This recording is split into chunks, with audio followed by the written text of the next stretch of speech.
Vipindi vya upepo mkali vimeendelea kujitokeza katika baadhi ya maeneo hapa chini, hususan yale ya ukanda wetu wa pwani ya bahari ya Hindi. Hata hivyo, kwa siku ya kesho tunatarajia upepo kupungua kiasi, hususan katika baadhi ya maeneo hapa nchini. Na kwa upande wa ukanda wa pwani tunatarajia upepo kuvuma kwa kasi ya kilomita 40 kwa saa.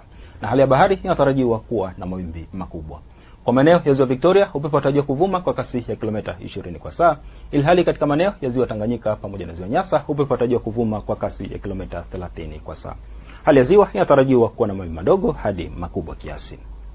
Na mamlaka ya hewa inatoa angalizo la vindo vya upepo mkali unafikia kilomita 40 kwa saa na mawimbi makubwa yanafikia mita 2 katika baadhi ya maeneo ya ukanda wote wa pwani, ikihusisha mikoa ya Tanga, Dar es Salaam, Pwani kijumuisha visiwa vya Mafia, Lindi na Mtwara pamoja na visiwa vya Unguja na Pemba. Hivyo ni vema kwa wananchi kuendelea kuchukua hatua zinazostahiki.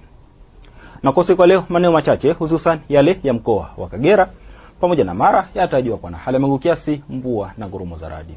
Kwa maeneo ya visiwa vya Unguja na Pemba kunatarajiwa kuwa na hali ya mawingu kiasi, mvua katika maeneo machache.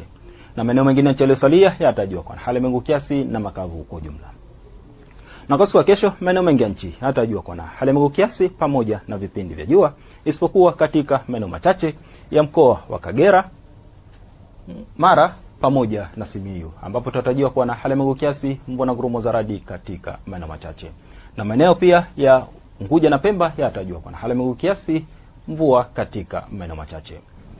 Na sasa tupate utabiri wa siku zijazo kwa baadhi ya maeneo hapa nchini. Kwa mkoa wa Dar es Salaam tunatarajia vipindi vya jua lakini mvua nyepesi katika maeneo machache. Mkoa wa Dodoma tunatarajia hali ya mawingu kiasi na vipindi vya jua. Kwa mkoa wa Mwanza pia tunatarajia hali ya mawingu kiasi na vipindi vya jua. Mkoa wa Kilimanjaro tunatarajia hali ya mawingu kiasi na vipindi vya jua. Na mkoa wa Mbeya tunatarajia hali ya mawingu kiasi na vipindi vya jua. Ilhali katika mkoa wa Morogoro tunatarajia vipindi vya jua lakini mvua nyepesi katika maeneo machache. Na mkoa wa Arusha tunatarajia hali ya mawingu kiasi na vipindi vya jua.